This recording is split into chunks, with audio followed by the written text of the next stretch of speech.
Today I'm going to show you how to make almond flour bread. So I absolutely love this bread, and so does everybody else who eats it. It's gluten-free, it's yeast-free, and it's dairy-free, and it is so easy to put together. So real quick, one of the reasons I think people feel better when they stop eating gluten is one, because some people have a legitimate allergy or sensitivity to it, but two is that the breads that they're eating don't have any yeast in it, and yeast can really throw off the balance of the healthy bacteria in your gut. So it's really important to incorporate a lot of yeast-free food into your diet as well. So we're gonna start by preheating the oven to 350 degrees.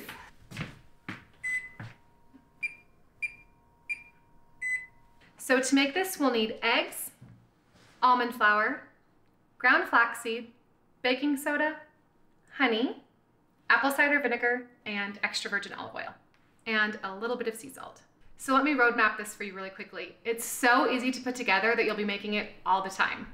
We're gonna put our dry ingredients in the food processor and give it a few pulses just to mix the dry ingredients together. We'll then add our wet ingredients and mix it into a batter, then pour it into a loaf pan and bake it. It's that simple. So let's start with 2 1/4 cups of almond flour. And this is, you'll find almond flour is blanched almond flour, which just means that they quickly blanch the almonds to get the skins off of them, so you get this nice smooth flour. So we need 2 1/4 cups of blanched almond flour. And almond flour is really dense because of course it's nuts, so try not to compact it when you're using it, because if you start to compact it, it'll be too dense and it won't process very well. So next we'll do 1/4 cup of ground flaxseed. And you want to use your flax seeds ground so that your body can actually absorb the nutrients a little bit better. We also need just a 1/2 teaspoon of baking soda. And baking soda is what's going to make it rise. But the thing about using baking soda is it only is activated for about 30 minutes. So when you use baking soda, you want to bake whatever you make right away. You don't want the batter to sit. We also need a 1/2 teaspoon of sea salt. Sea salt will of course flavor it and add some minerals. And that's our dry ingredients. So we'll just pop the top on and give this a few pulses to mix our dry ingredients. All right. Next we need 5 eggs. And when you're making anything with eggs, make sure you crack your eggs into a separate bowl first. You don't want to crack your eggs straight into your ingredients bowl just in case you get a bad egg. You don't want to ruin all the rest of your ingredients. So now that I have my 5 eggs cracked, I'm actually going to add the rest of my wet ingredients, put my eggs in and process this, then we'll go ahead and put it into the pan.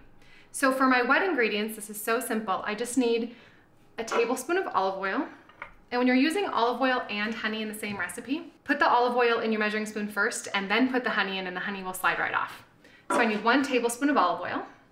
And you could use coconut oil too, any healthy oil. I just like the flavor of olive oil in this bread.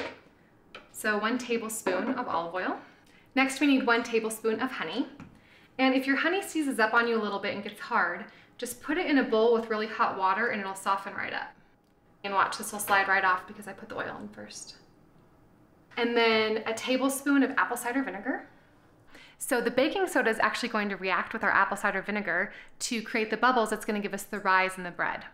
And apple cider vinegar has a great flavor, but it's also used a lot in healthy cooking because it has a lot of health benefits to it as well.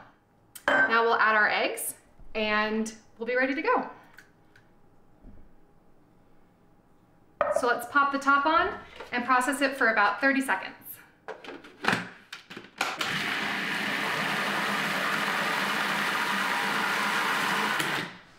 All right, so it's that easy. It comes together so fast. So I have an 8.5 inch loaf pan here, and I pre-sprayed it with a little grapeseed cooking spray. It's just a little extra insurance that it comes out of the pan smoothly.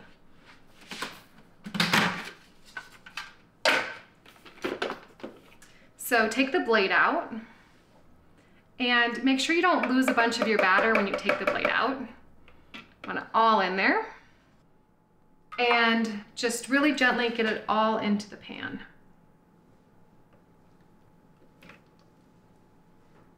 Really thick. It's fun to work with. Okay. So just spread it out. One thing about this, you guys, we're intentionally only filling this up about halfway. Because almond flour bread is so dense and thick, if you fill this thing to the top, it actually won't cook through.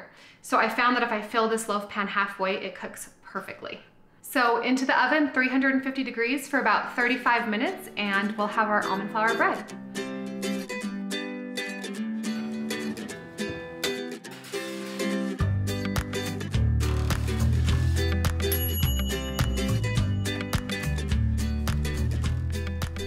So this just came out of the oven and it looks perfect.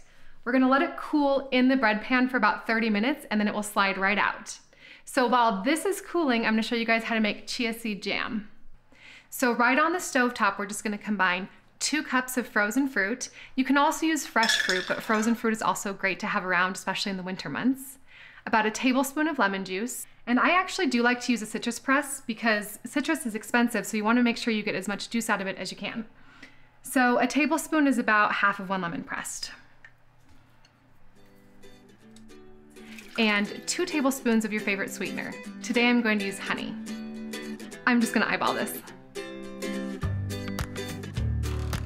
You're gonna love how quickly this comes together. We're just gonna turn the stove on and let it simmer over medium heat for about 15 minutes until all of the juices break down.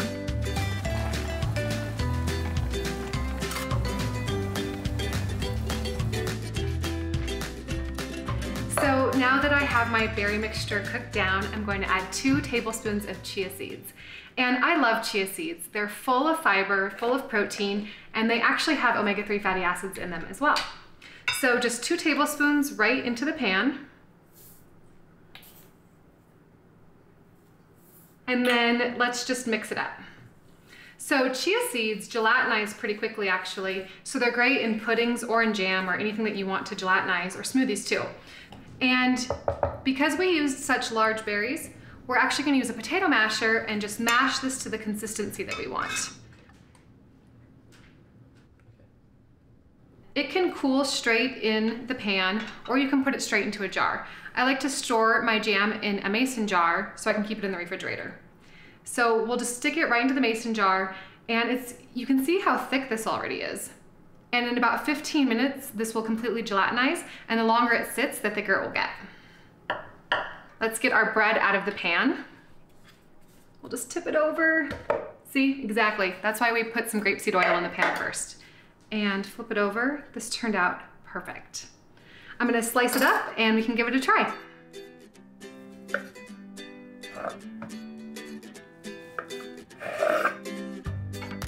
Perfect. I want you guys to see this, how perfect this is. Right. If you guys want to print this recipe, head on over to my blog at elizabethrider.com and search for almond flour bread and chia seed jam.